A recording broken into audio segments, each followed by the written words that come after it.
Boa noite. Nossa, faz muito tempo que eu não faço live. Oi, oi. Tudo bem? Como estamos? Oi, Johnny.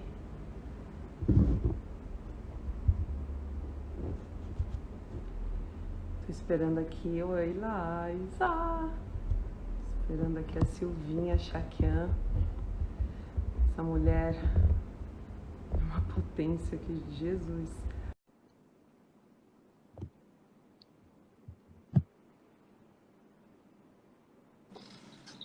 Olá! Silvinha, maravilhosa! Tudo bom, Gi, querida? Muito obrigada pelo convite. Imagina, obrigada a você nossa, estar aqui. Eu estou muito feliz de você estar aqui e por esse espaço, ter você falando sobre esse assunto, para mim é muito importante. Obrigada mesmo. A honra é toda minha, Gi. Você sempre demonstra tanto comprometimento, tanto engajamento com a causa aqui, te acompanho e acho que esse seu engajamento só te torna ainda mais admirável como mulher, como atriz, como mãe de um bebê lindo. E como cidadã, né? Porque o tempo todo a gente está falando de luta por cidadania, por democracia, por igualdade. Então, é uma honra estar aqui, porque você é o que a gente costuma dizer, é a influenciadora que a gente precisa no mundo, né? Que sabe reconhecer o potencial da sua voz, o fato de você ser exemplo para meninas mais novas. E é muito importante quando você reconhece esse seu potencial, essa sua voz, a sua liderança, ser exemplo e se apropria disso com boas pautas. Muito bom. Ai, Silvinha, pronto. Tá ótimo para mim. Boa noite. Boa noite, um beijo para todos. E com essa pode já tô. Nossa, que eterna gratidão, assim, de poder escutar tudo isso de você. Eu tenho você muito Silvinha Chaquiana, sabe? Então, agradeço muito, de verdade. E você sabe que eu abri uma caixa de perguntas e apareceram várias mulheres, inclusive muitas meninas, né? E então, e é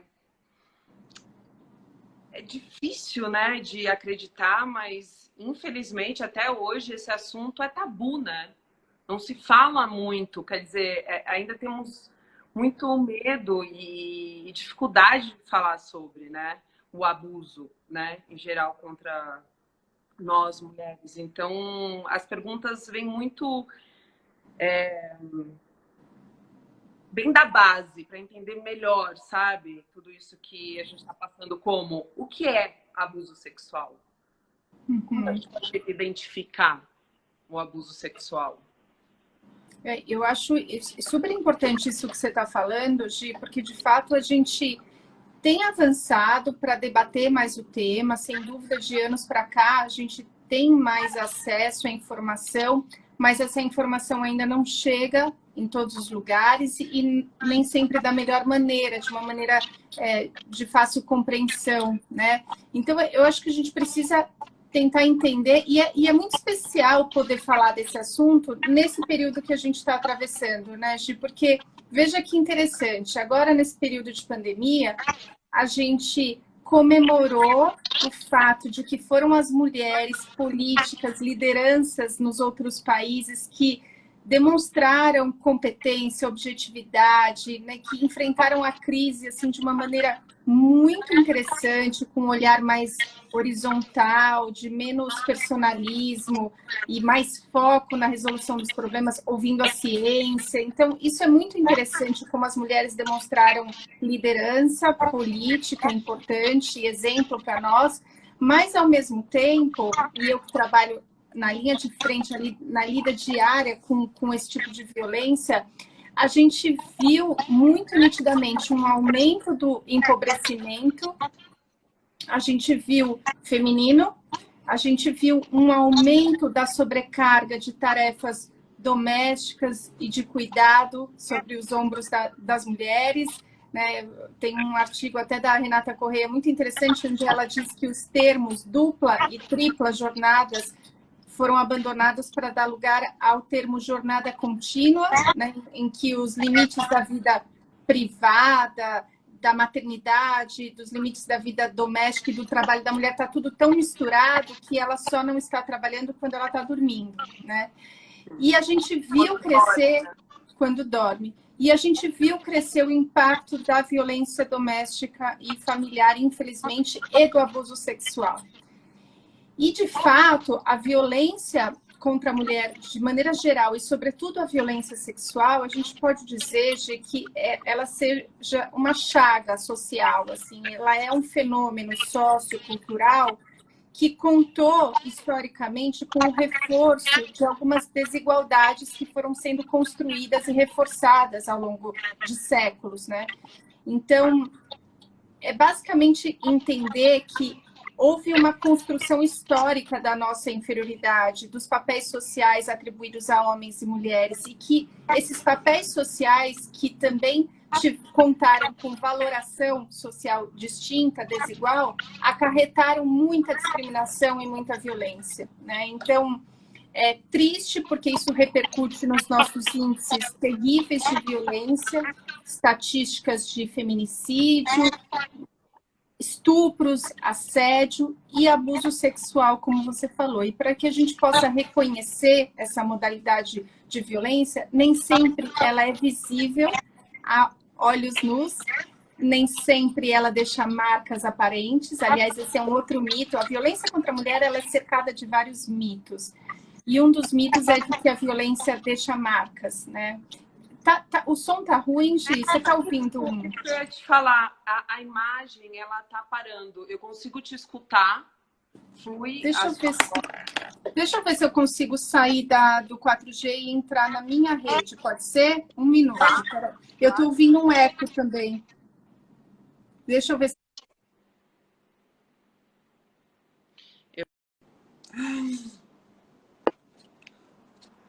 Oi, gente.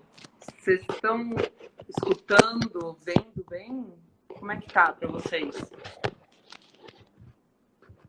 Tá perfeito, Luciana. Obrigada. Que bom. Como se eu fizesse a internet. Obrigada. Olá, irmã Patrícia, meu amor.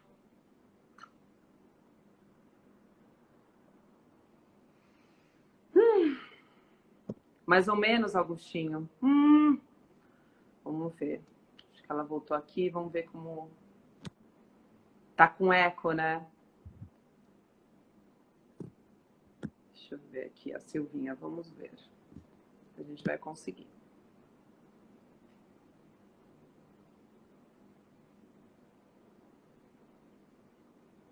Agora ficou bom, mas a Silvinha ainda não entrou. Calma, Augustinho. Gi, vê se melhorou. Eu tentei sair, entrar de novo e mudei a rede. Melhorou, não? Melhorou. Melhorou. Eu até ativei os comentários novamente para ver o que as pessoas... Tá ouvindo bem, galera? Estou vendo aqui o Agostinho. O Agostinho é um grande procurador de justiça do Ministério Público que foi responsável pela campanha de assédio sexual no governo. Incrível. Ele é incrível, incrível. Um grande, grande abraço. Agora estamos vendo que está melhor. Espero que melhore. Não. Será? Tá show? Augustinho, eu estou te ouvindo. Ótimo. Vamos tentando, se não der, eu já pedi aqui para me socorrerem com um fone. Aí eu tento entrar com fone também. Não sei o que está acontecendo. É que o Instagram tem dado dessas, né? De vez em quando, se bem que esse horário não é dos piores, mas às vezes acontece esses problemas. Então, retomamos. Eu vou só Será que estamos bem? Gravou? Acho que desativado fica melhor. É. Tô te vendo e tô te ouvindo. Então, ótimo. Então, vamos embora. retomar. Vamos lá, Gi. E eu acho importante esse reconhecimento de que a gente está o tempo todo falando de um fenômeno sociocultural, portanto, né? De um fenômeno que foi construído ao longo de séculos e que pressupõe, na sua essência, essa relação de poder do homem sobre a mulher, né? E como esses papéis sociais aprisionaram mulheres e colocaram as meninas e mulheres em situação de profunda desvantagem. Isso a partir de diversos discursos, quando a gente olha para a nossa história. Então, a gente pode imaginar, Gi, uma linha do tempo, né? Por exemplo, e uma linha do tempo em que a gente tem os principais discursos da nossa história. Então, por exemplo, para citar alguns exemplos, a mística cristã, a construção de uma narrativa onde a mulher nunca é a norma, ela não é criada à imagem e semelhança de Deus, ela é criada a partir da costela do homem, o homem é a norma, o homem, ela é a figura aí representada por Eva, que vai desviar o homem, e aí a construção de uma narrativa de uma mulher perigosa, ardilosa, que não é confiável, né? E aí a gente tem a segunda figura da mística cristã, a figura de Maria, que também é relacional, né? Então, se ela não é mulher de Adão, ela é mãe de Cristo, é a figura que traz um aspecto da virgindade, da pureza. E assim com vários discursos. Na Idade Média, a construção do pensamento criminológico sobre a mulher bruxa, a mulher satânica, a mulher que é responsável por pestes, por tragédias, que não é digna de crédito.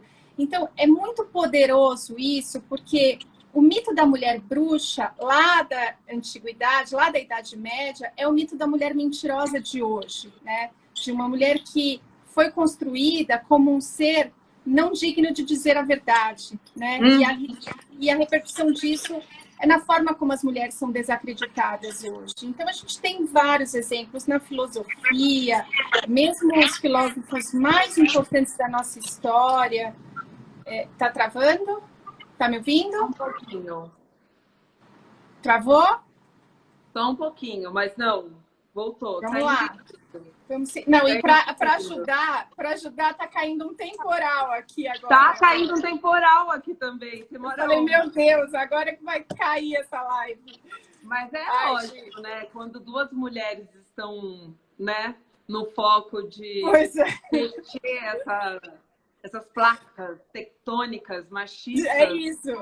É isso. Tá caindo um mundo aqui, enfim. Mas a gente tem esses discursos todos, né? A construção de um modelo de mulher vivendo para o espaço doméstico, no culto à vida privada, da mulher recatada sexualmente, né? A mulher aprisionada dentro desse culto à virgindade, o casamento como condição para a felicidade. Tudo isso é muito forte. E não é só um caldo social, cultural, mas são construções que foram normatizadas no nosso direito. Então, a gente tem uma produção de um direito que, por exemplo, autorizava o homem a matar a mulher adúltera, esse era o nome que se dava, né? O Código Civil dizendo que as mulheres não tinham capacidade intelectual para atos da vida civil. Então, o peso disso é muito forte e a alteração desse paradigma de que mulheres são sujeitas de direitos humanos, é muito recente em termos de história. Então, a gente tem reflexos disso até hoje, né? Eu acho que é essa a essência da violência de gênero que a gente precisa compreender antes de julgar aquela mulher que vive um relacionamento abusivo, antes de apontar o dedo, né? Por que ela continua com aquele sujeito? A gente precisa entender todas essas pressões sociais das mulheres ainda sendo educadas do casamento para a vida inteira, né? E como é difícil romper com toda essa lógica. Eu acho que é mais ou menos por aí, Gi. Sim, e por isso, né, por ter é muito profundo, né? Então a gente está no caminho, existem ondas, né, que a gente vai evoluindo, mas como você disse, a gente está no meio de uma guerra sanitária e é isso. Sempre a corda vai quebrar para os mais fracos. E as mulheres, infelizmente, faz parte desse grupo, né? Ainda mais mulheres pretas, periféricas, aí vai... Exatamente. Exato.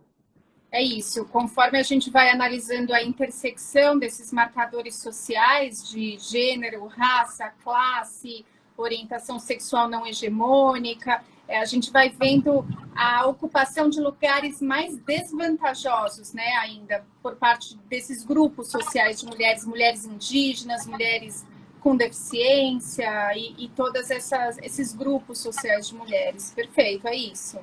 É. E o que é? Então, como a gente pode identificar um abuso sexual?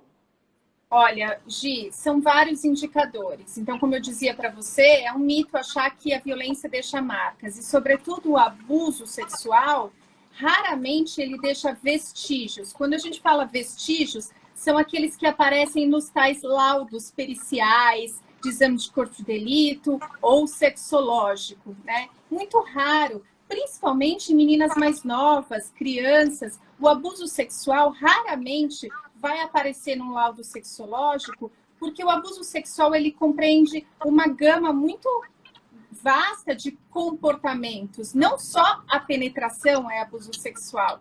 Então, o toque lascivo, como a gente chama no direito, né, passar a mão, manipulação genital, tudo isso é abuso sexual e não deixa marcas. Então, é preciso recorrer aos indicadores. Então, por exemplo, nas crianças, identificar alterações comportamentais, alterações, às vezes, físicas, crianças em idade escolar, alteração no rendimento escolar, comportamentais, quando a criança começa a repelir a figura masculina ou começa a demonstrar uma sexualidade inadequada para a idade, o uso de um repertório inadequado, são esses sinais que vão dar pistas de que a violência, o abuso sexual aconteceu, né?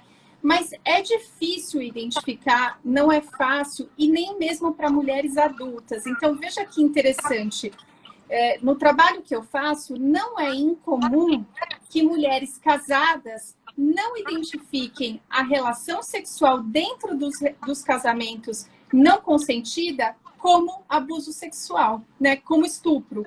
Então, quando eu me reúno com as mulheres, enfim, vítimas de violência, e explico que estupro é todo ato sexual sem consentimento, e pergunto se alguma delas já foi estuprada, e essa palavra é muito estigmatizante, é muito pesada. É muito difícil uma mulher publicamente dizer eu fui estuprada ou eu sou estuprada pelo meu companheiro de uma vida toda. Muito raro, muito difícil e dolorido, né? Então, ninguém se identifica. Mas quando eu explico que todo ato sexual sem consentimento é violência e pergunto se alguma mulher já teve que se submeter a ato sexual sem o desejo, né, sem o desejo dela, seja aquele ato sexual daquele dia, daquela forma, naquele lugar, muitas dizem que sim. Então, existe ainda esse mito de que no casamento não haveria estupro, né? Isso é resquício daquela época que muito antiga, de que mulheres com o casamento tinham o dever de servir, entre aspas, esse era o termo, servir sexualmente ao marido, né? Então, o abuso sexual ele é difícil de ser identificado pela vítima e pela sociedade, e também por integrantes do sistema de justiça em relação dessa dificuldade probatória dos laudos. Daí porque é importante ampliar esse olhar para não esperar só marcas aparentes, mas se socorrermos desses indicadores, desses sinais que a vítima de abuso dá de se retrair, de se isolar. Isso é muito importante. Disso que você falou dentro do casamento, tem até uma piadela, né, que fala se você não servir o seu marido, ele vai procurar fora de casa, né? É isso, são esses resquícios, né, dessa época em que a manutenção do casamento estava sob responsabilidade da mulher, né? E a infidelidade masculina muito tolerada. Aliás, isso de certa forma, até hoje a gente precisa aprender a julgar diferente a sexualidade feminina, Gi, porque até hoje a gente está, enquanto sociedade, muito preso a uma dupla moral em que se tolera no comportamento sexual masculino o que se repudia no feminino. Então, o tempo todo, a gente ainda cobra um certo padrão de recato sexual ou de comportamento, entre aspas, adequado por parte de meninas e mulheres e tolera mais a infidelidade e o comportamento sexual mais livre por parte dos homens. E isso é muito importante a gente prestar atenção, porque isso diz muito, por exemplo, quando a gente lembra do caso Mariana Ferrer, né, do julgamento recente, do que foi aquela audiência e como ali os estereótipos de gênero foram colocados naquela mesa de audiência como forma de culpabilizar a própria vítima pela violência, tudo isso está ligado a essa expectativa de correspondência a um padrão de recato sexual, e isso a gente precisa prestar atenção. O que é muito normal, né? Agora, como teve várias perguntas no sentido como reagir diante um abuso a partir do momento que a maioria das vezes... Você está me ouvindo? Tô ouvindo. Estava aumentando aqui que a chuva tá forte. Tá muito, né? Porque a maioria das vezes as vítimas, elas se sentem paralisadas, né? Isso na violência em geral, viu, Gi?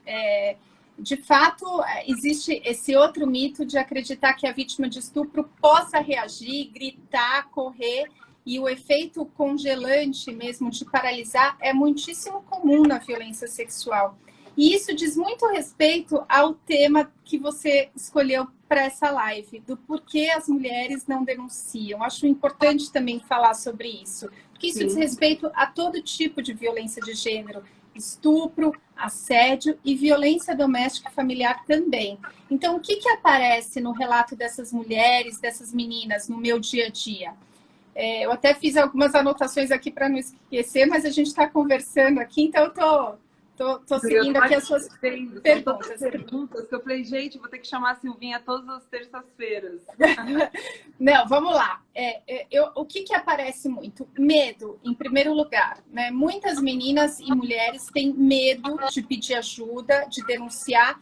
E em relação à violência doméstica, muito por acreditar que a denúncia vai tornar, às vezes, o agressor ou o estuprador mais violento e que aquilo vai dar alguma repercussão ainda mais negativa para elas. Então, medo aparece muito, daí a importância de cercar essa mulher, essa vítima, de uma rede de apoio, daí a importância dos instrumentos de proteção. Também aparece muito como fato que impede mulheres de denunciar e pedir ajuda, a vergonha, né? Não é, de fato, nada fácil você enfrentar publicamente, às vezes a própria família, né? Muitas mulheres têm vergonha de contar para a própria família a violência que sofre, para amigos. E imagina chegar numa delegacia ou numa audiência, você ter que se abrir sobre fatos da intimidade para agentes públicos, não é fácil.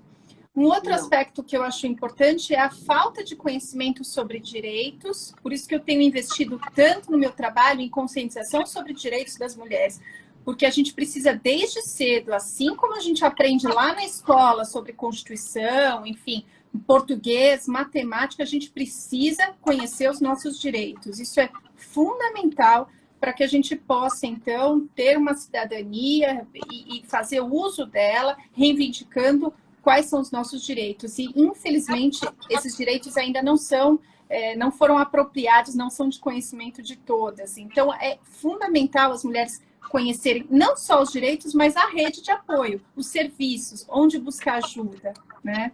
Um fator sexual também, quando você levantou sobre abuso nas vítimas crianças, é muito importante ter... Exato. É isso, Gi, assim, precisa saber identificar e pedir ajuda, né? Não silenciar.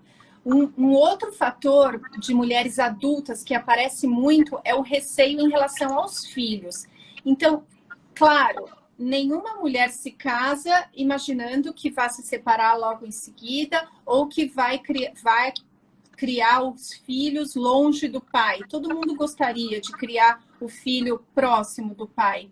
Então, esse é um fator, muitas vezes, que as mulheres acabam sacrificando a própria integridade física, psicológica, para manter aquele ideal de que meu filho vai ser criado em contato com o pai, né? Isso é muito comum. Sem falar, evidentemente, da dependência financeira, que ainda existe, mas, sobretudo, a dependência emocional. Então, eu tenho muitos casos que eu acompanho que a mulher acredita que ela não vai dar conta da vida dela sozinha, mas quando você olha para a vida dela, é ela quem mantém a casa, é ela quem sustenta a família inteira, é ela quem trabalha, mas é aquela concepção de que ela é menos mulher pelo fato de não estar ao lado de um homem, sabe? É aquele medo de ser sozinha, o medo de ser vista por círculos sociais mais conservadores como uma, entre aspas, fracassada, que não deu certo no relacionamento. Então, isso é muito comum, infelizmente. Estou assistindo, né, esses contos de fadas da Disney, falando que o mundo se resolveria a partir do momento que você é salva por um homem. Mas, e pior, né, Gi? E que você, mulher, tem capacidade de mudar o homem. Então, assim, se ele não é legal, se ele não presta, mas o seu amor é tão poderoso e tão maravilhoso que você vai transformar a fera em príncipe, o sapo em príncipe. É isso. Então, assim, a gente ensina as meninas de que elas têm a capacidade mágica de alterar o homem que não presta, que não vale nada, e isso é muito perverso, né? Porque você acaba ensinando que elas têm que se sacrificar. Sim, a gente é um grande desserviço, né, para a sociedade. É isso. Além disso, algumas mulheres, principalmente aquelas que pertencem a círculos sociais mais conservadores ou religiosos, também sofrem uma pressão muito forte para não romper com esse padrão de relacionamento, ainda que com violência, com abuso, mas elas temem a discriminação social daquele grupo mais fechado, mais conservador. Existe um medo também muito frequente por parte dessas mulheres, principalmente no abuso sexual e no assédio, que é o medo de não ser acreditada. E, infelizmente, esse medo não é desarrazoado, né? Porque a gente tem visto ultimamente como as mulheres, e eu comecei falando com você sobre isso, como as mulheres acabaram sendo construídas como seres mentirosos, interesseiros, dotados de inferioridade moral e biológica, tidas como vingativas, loucas ou até irresponsáveis na narrativa. Então, a gente acaba tendo as mulheres muito mais questionadas na sua narrativa, confrontadas na sua palavra. A gente vê isso como vítimas de abuso sexual são cobradas nos mais diversos detalhes. Então, isso é muito perverso.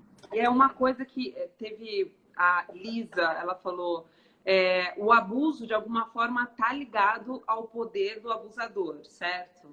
Perfeito. É isso, é uma relação de poder, não tem a ver com desejo sexual, mas tem a ver com manifestação de poder. É muito importante essa pergunta, porque o assédio sexual, muitas vezes as pessoas acham que tem relação com desejo, né, com prazer. Tem muito mais a ver com manifestação de poder, de dominação. Eu posso e você, a sua sexualidade me pertence e por isso eu subjugo.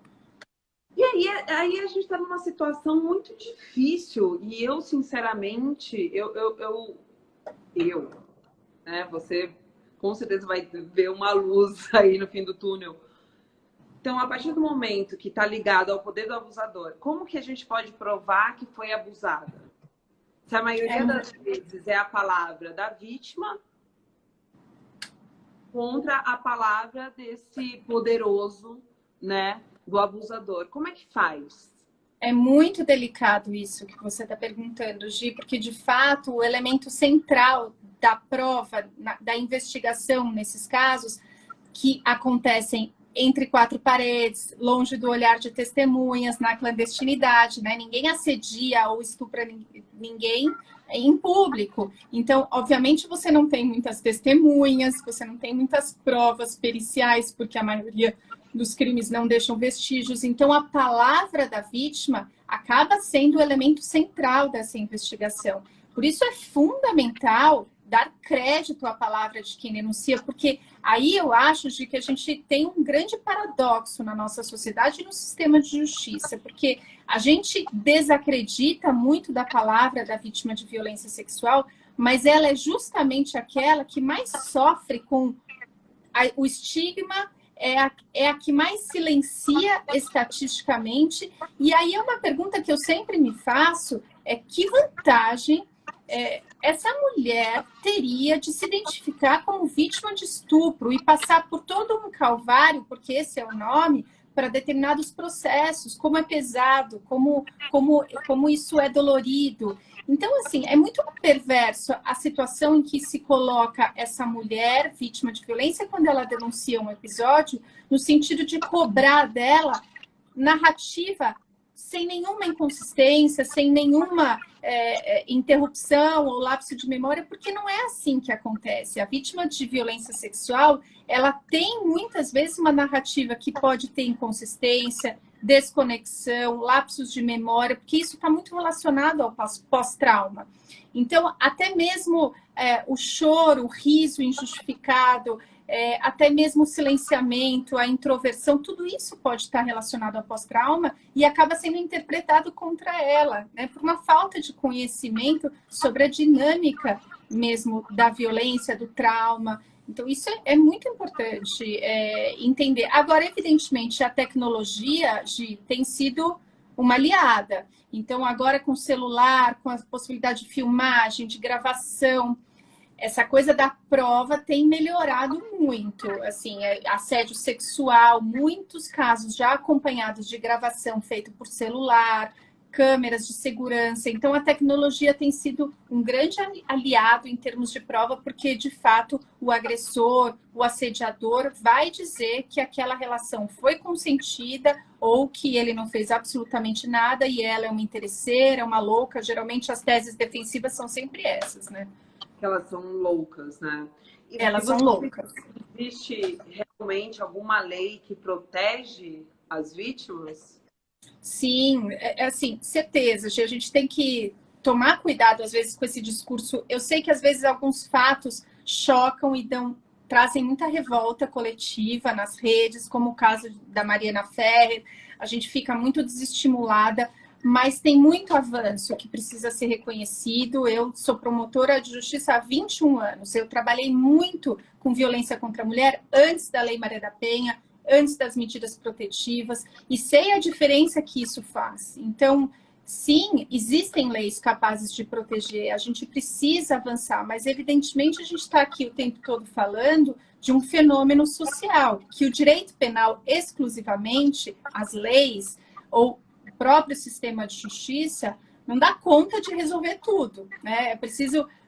É um conjunto de estratégias aí que precisam funcionar, articuladas, e isso envolve mudança de postura, de consciência da própria sociedade também.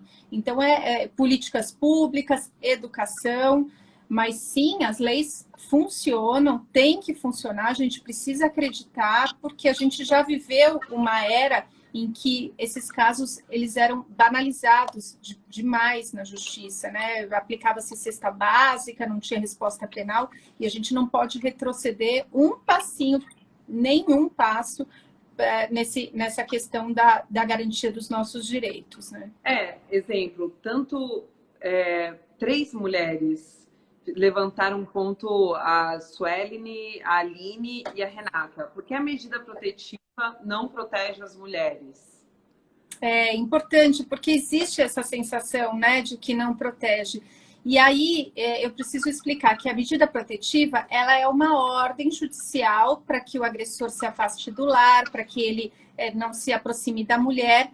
Para alguns autores de violência, a ordem judicial é o bastante, né? Recebe a intimação e ele entende aquilo como grave e não vai mais se aproximar. Para outras, não. Para outros agressores, eles vão descumprir, né? Eles vão violar essa ordem judicial. Daí porque a medida protetiva sozinha, ela não se presta a garantir a vida de todas as mulheres. É preciso que ela seja monitorada, que o poder público acompanhe e fiscalize essas medidas. Então, por exemplo, aqui em São Paulo, a gente tem o Guardiã Maria da Penha, um convênio com a Guarda Civil Metropolitana, as equipes especializadas que fazem o controle, visitando as casas das mulheres com medidas protetivas e monitorando 24 horas por dia esse cumprimento, com a possibilidade da mulher acionar na hipótese de violação. Então, isso é uma estratégia, uma política pública que confere efetividade à medida, mas infelizmente não está em todos os lugares, né? As patrulhas, as rondas,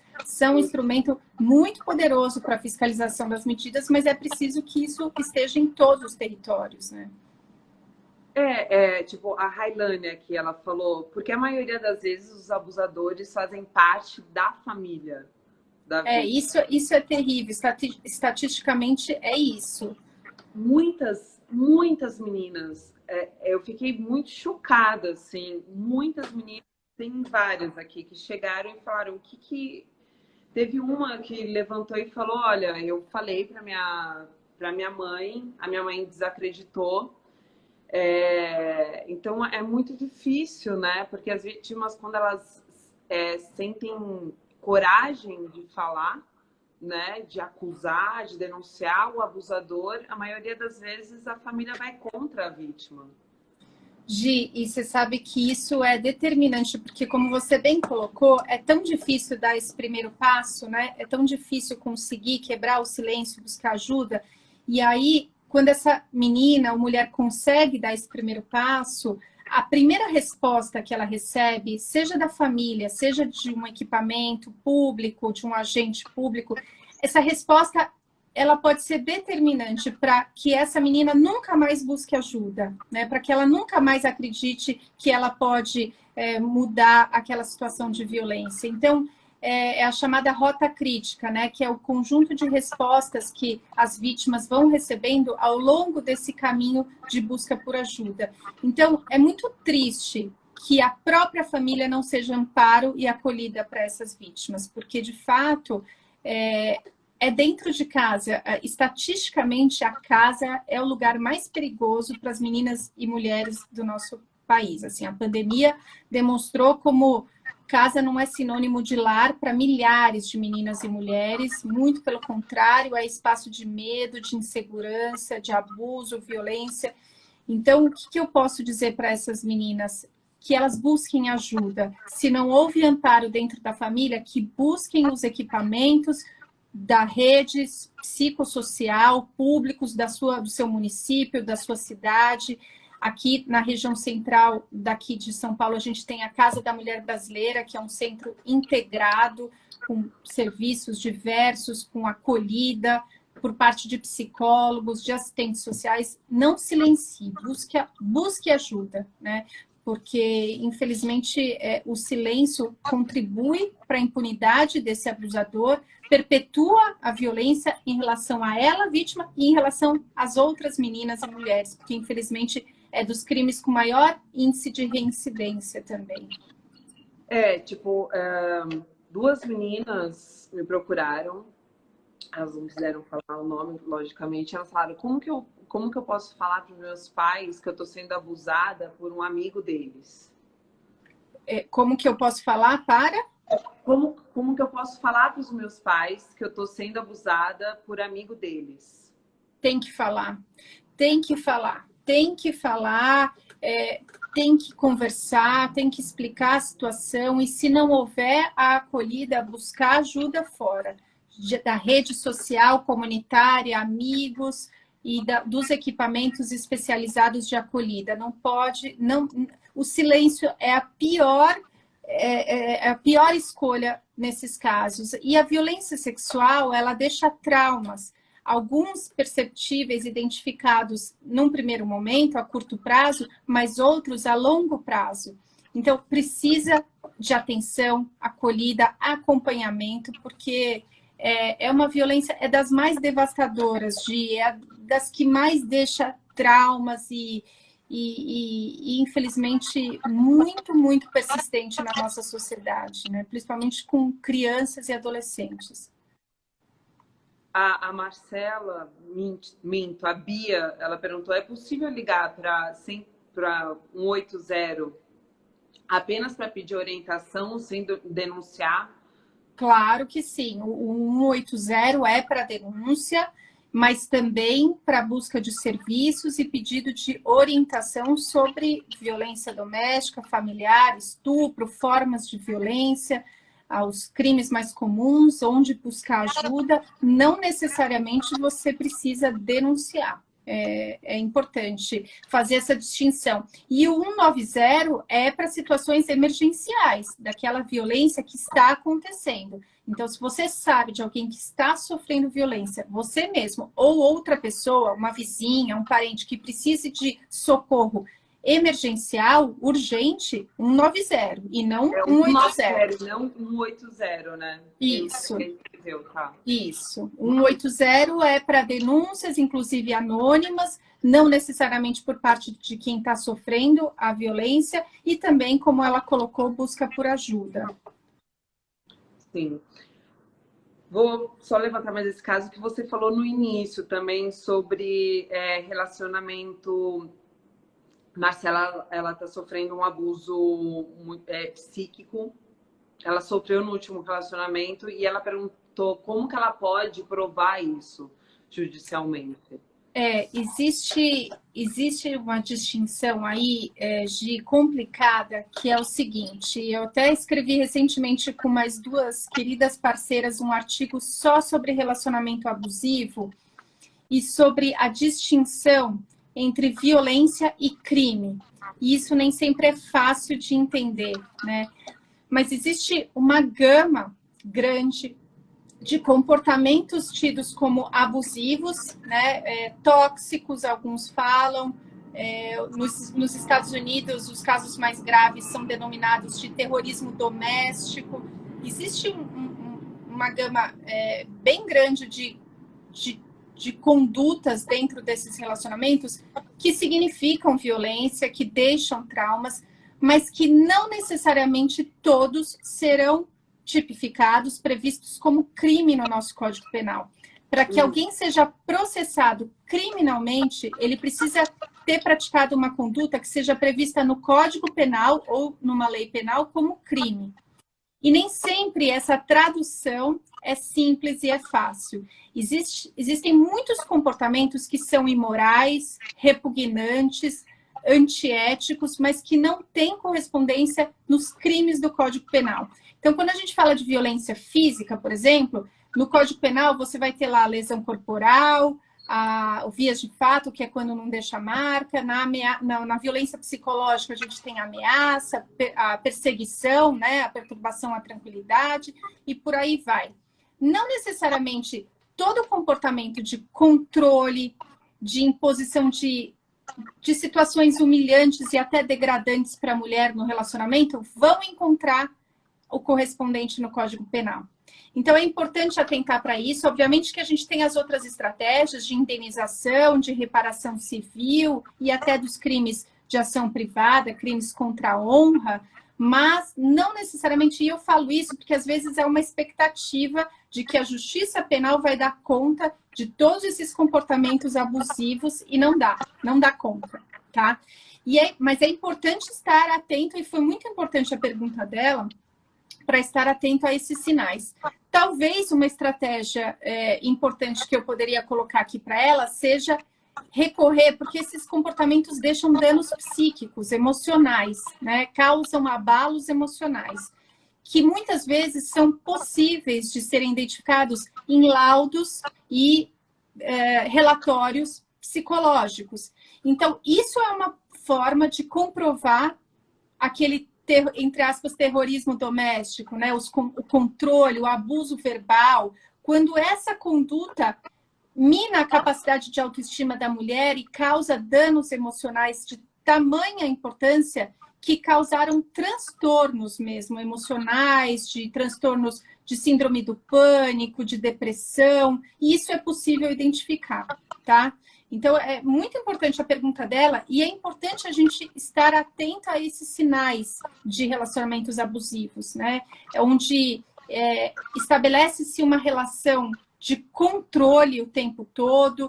Os relacionamentos abusivos, geralmente, eles começam de uma forma muito rápida e muito intensa, e com um código ali estabelecido pelo homem de amor e confiança. Se você me ama, você me dá a senha das suas redes sociais. Se você ama, você não sai de casa com as suas amigas. Não é assim? É a relação de amor e confiança o tempo todo. É o tempo todo. E as expectativas irreais também, Gi. Pode prestar atenção.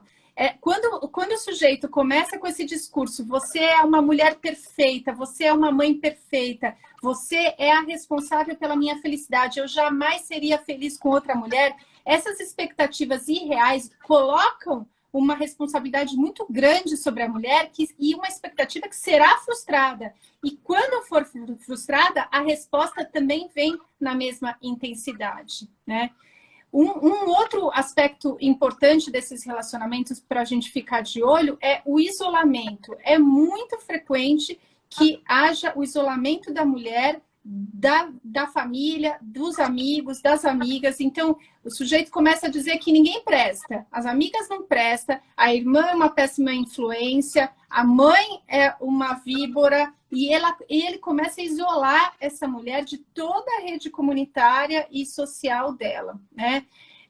Um outro aspecto que aparece muito é a proibição de atividades rotineiras, triviais. Então, proíbe de sair sozinha até o supermercado, proíbe de ficar sozinha em tal ambiente, proíbe de usar determinada roupa ou maquiagem, porque a questão aí não é só o que ela está proibida de fazer, mas a mensagem de quem manda no relacionamento, quem é que está no controle. É isso, né? E com isso vai se criando uma onipotência, né? Uma onipresença, onde a mulher começa a acreditar também que aquele agressor, aquele parceiro controlador está em todo lugar, então ele está vigiando, ele tem acesso às câmeras, ele sabe se ela saiu. Isso vai alterando, inclusive, a percepção de realidade da mulher, né? E causando mesmo medo, pânico. Então, muitas vezes, a gente tem vários casos graves de relacionamentos abusivos, onde a mulher é levada a uma exaustão. E chega num nível de exaustão que ela já não consegue reagir, ela não consegue pedir ajuda, ela tem minada mesmo a capacidade de resistência dela, porque a gente acredita... Não consegue terminar, e tem um aspecto que acompanha esses relacionamentos, é que as pessoas acham que o agressor ele é 24 horas por dia agressor. Então, como é que aquela mulher consegue ficar com aquele cara se hoje ela apanhou dele? Mas também há essa dinâmica de alterar violência com recompensa, controle com recompensa. Então, ele não é 24 horas por dia agressor, existe uma dinâmica onde ele agride, mas ele também pede desculpas, ele também presenteia e proporciona momentos felizes, mas depois essa violência volta. Né? No chão e fala que nunca vai conseguir viver. Exatamente, exatamente. E aí aquele ciclo se repete, e infelizmente muitas mulheres morrem acreditando que, de fato, esse pedido de perdão é real, que ele vai mudar, e isso é muito triste, né? E a maioria das vezes esses abusadores são narcisistas, né? Exatamente, muito. Tem muito a ver com relação de poder, dominação, eu posso, eu sou... O feminicídio é isso, né, Gi? O feminicídio, ele é o atentado contra a vida da mulher por circunstâncias de gênero, e ele acontece quando a mulher viola essas leis do patriarcado, ou seja, submissão e fidelidade. Então, é exatamente quando a mulher adquire emancipação social, econômica, ou sexual, quando ela diz não ao relacionamento, quando ela se separa, por exemplo, ou assume outra relação, é que ela é morta, né? Então, ela está desafiando esse poder do patriarca, né, do homem dominador que pode dispor do corpo da mulher, da sua vida, da sua morte. É por aí. E o assédio? Eu imagino que você acompanhou, você chegou a ler a denúncia, né, da revista Piauí, do caso da Dani Calabresa. Sim, sim. E terrível. Também, sim, e também essa semana algumas atrizes estão denunciando um preparador de elenco, né, que é super conhecido e respeitado, né, pelo meio. Como que uma mulher pode identificar que está sofrendo assédio?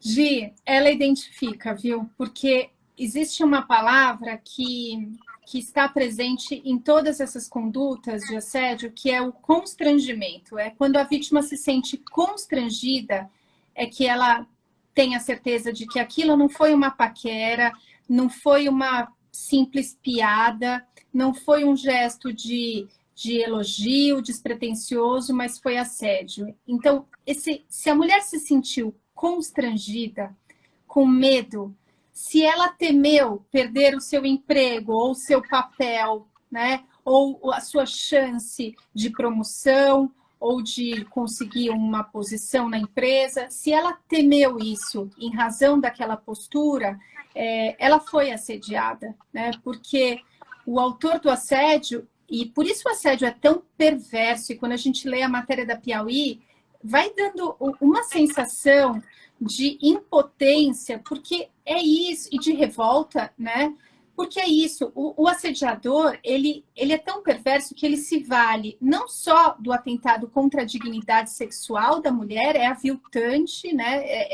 É uma agressão sexual, mas ele ameaça um projeto de vida, a carreira, ele ameaça o emprego, que é o sustento da família.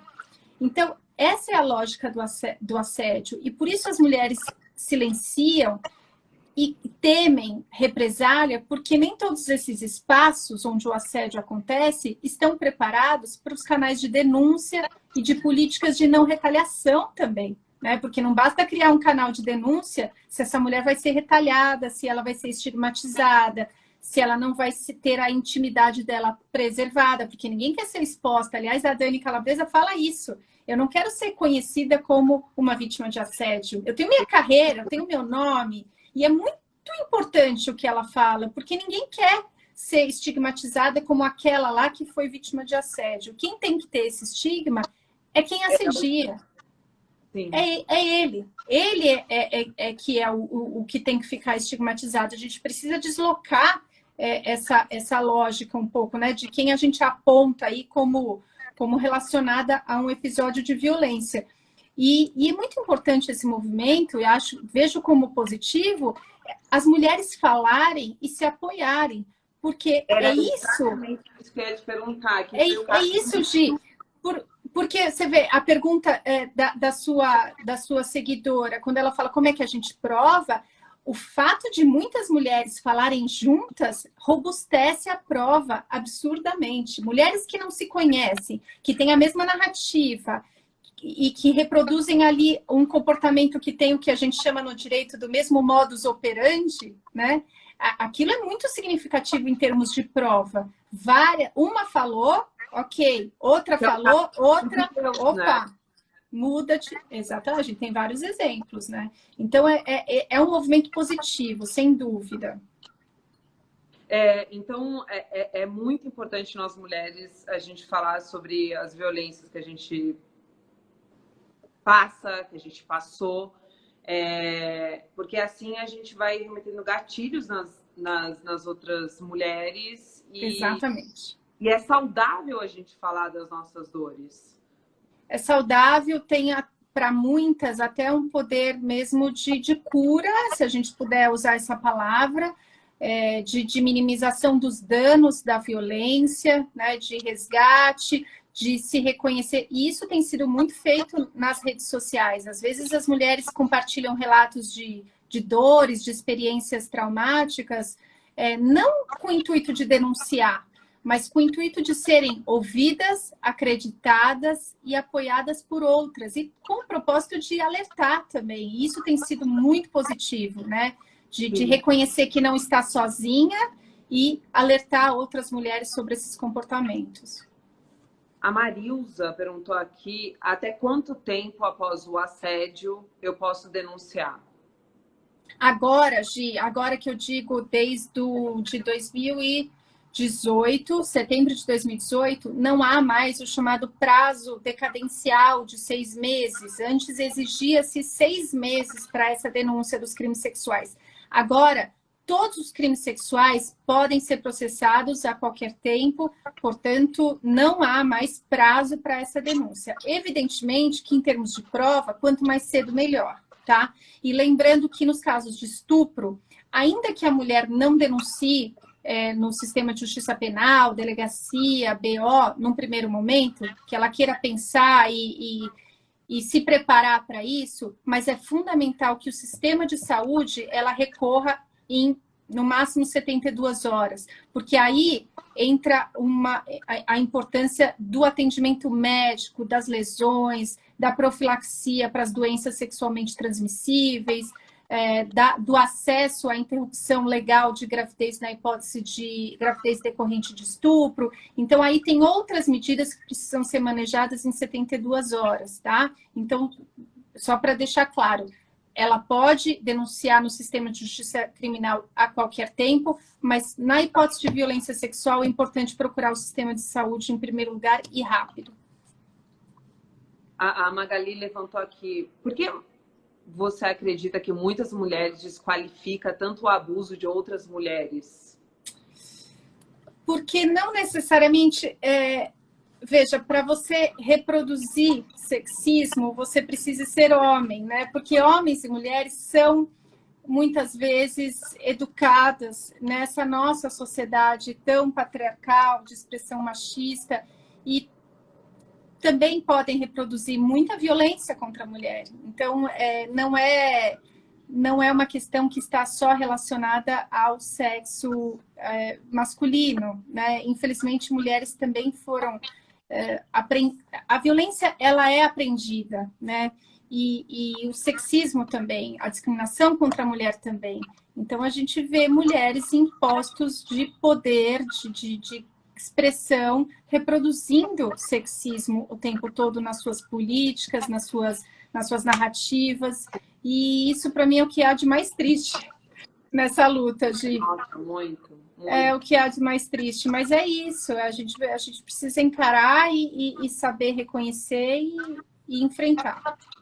A Elisandre, ela levantou aqui uma questão que eu acredito que a gente já bateu, que é por que a sociedade sempre coloca a vítima como culpada. E a culpabilização das mulheres. Mas é importante falar, só fazer uma observação aqui, tem duas grandes parceiras minhas que escreveram um artigo também recente, a Beatriz Acioli e a Arielle Sagrillo, sobre os mitos do estupro e as crenças reducionistas, e me lembrou agora, porque é isso, a gente tem na nossa sociedade crenças reducionistas sobre o que a gente espera de uma verdadeira vítima de violência sexual, um verdadeiro estuprador e um verdadeiro cenário de violência. E aí, nessa nossa imaginação, dentre as vítimas de estupro, não estão as mulheres que bebem, as mulheres que trocam de parceiros, as mulheres livres, né? As mulheres emancipadas, e dentre os autores de violência ou de estupro, não estão os líderes religiosos, os diretores da Rede Globo ou de alguma emissora de expressão, não estão os garotos populares da escola. A gente imagina... Não são os pais. É isso. Quando a gente imagina um cenário... Exatamente. Quando a gente imagina um cenário de violência, a gente não imagina a casa, a família perfeita. A gente imagina que naquela família, naquela casa bacana, não vai acontecer, né? Naquele templo religioso tão reconhecido, renomado, não vai acontecer. E aí a gente começa a buscar justificativa para a violência, deslocando a investigação para reputação, análise de comportamento da própria vítima, culpabilizando essa vítima, né? Então, é importante essa questão que ela colocou mesmo. Sim, e também aqui vai, tem a Júlia, que ela falou: como posso ajudar minha colega que está sendo assediada pelo nosso chefe? Primeira coisa, procurar essa amiga e dizer: você não tem culpa, você é a vítima, ele é o assediador.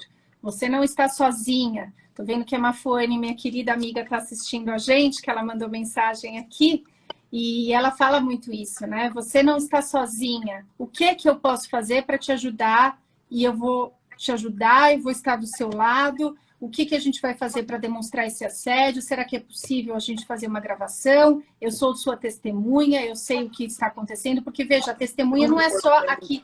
É muito importante. É tudo que a mulher precisa nesse momento é ser ouvida, acreditada, né? Sem determinar por ela, sem atropelar, sem dizer vamos agora na delegacia, sem que ela esteja, a vítima esteja preparada. É o tempo da vítima, tem que é o tempo respeitar. dela, e cada mulher tem seu tempo de preparação.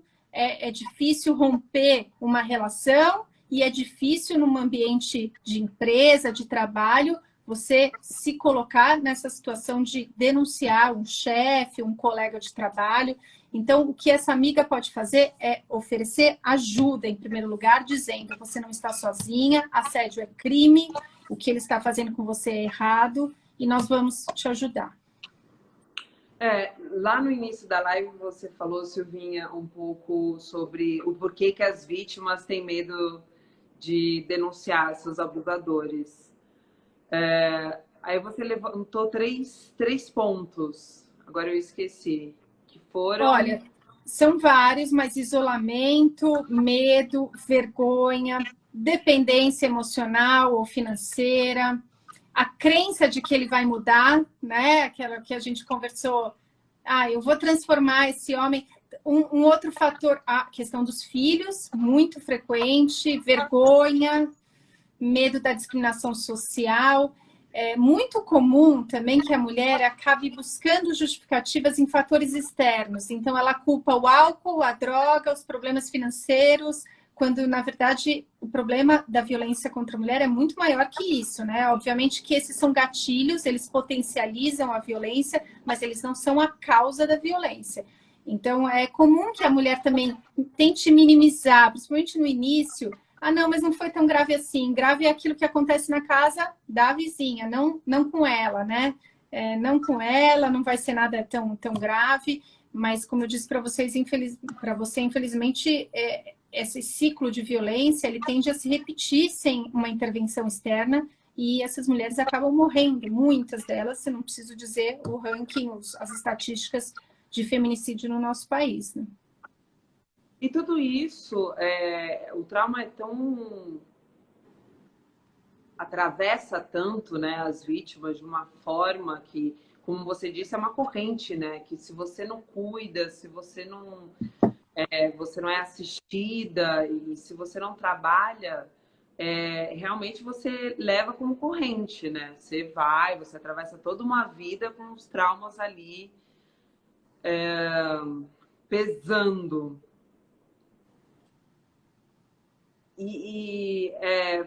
Quando eu abri a caixa, eu li muitas mulheres. E foi... Que coisa, Gi. Isso, eu fico feliz com essa interação que você tem no seu canal, mas é triste quantas mulheres se identificam mesmo como vítima, não? E elas, uma coisa que também bateu muito é: o que eu faço para limpar? Como que eu faço para tirar esses traumas? Como é que faz? Porque teve uma que foi violentada com 8 anos pelo tio e pelo pai. Aí ela falou pra mãe, e a mãe caiu em cima dela, sabe, assim. E aí a mãe jogou ela na igreja. Puxa vida. Ou seja... E o padre também desacreditou e apontou dedo. Então é tudo muito, né? Como que faz? Olha, Gi, é muito complexo isso, porque a violência, ela não impacta da mesma maneira todas as mulheres, né? E cada uma vai ter o seu caminho nesse resgate, nesse processo de deixar de ser vítima e se tornar uma sobrevivente, de minimizar os impactos, minimizar os danos mesmo da violência. E quando a gente olha para as mulheres que superaram essa situação, algumas acabaram adotando o ativismo como mola propulsora, né? E a gente tem exemplos, inclusive, conhecidos de como o ativismo se tornou importante para que ela fizesse esse resgate, outras não, outras vão por outro caminho. Oi? É o meu caso também.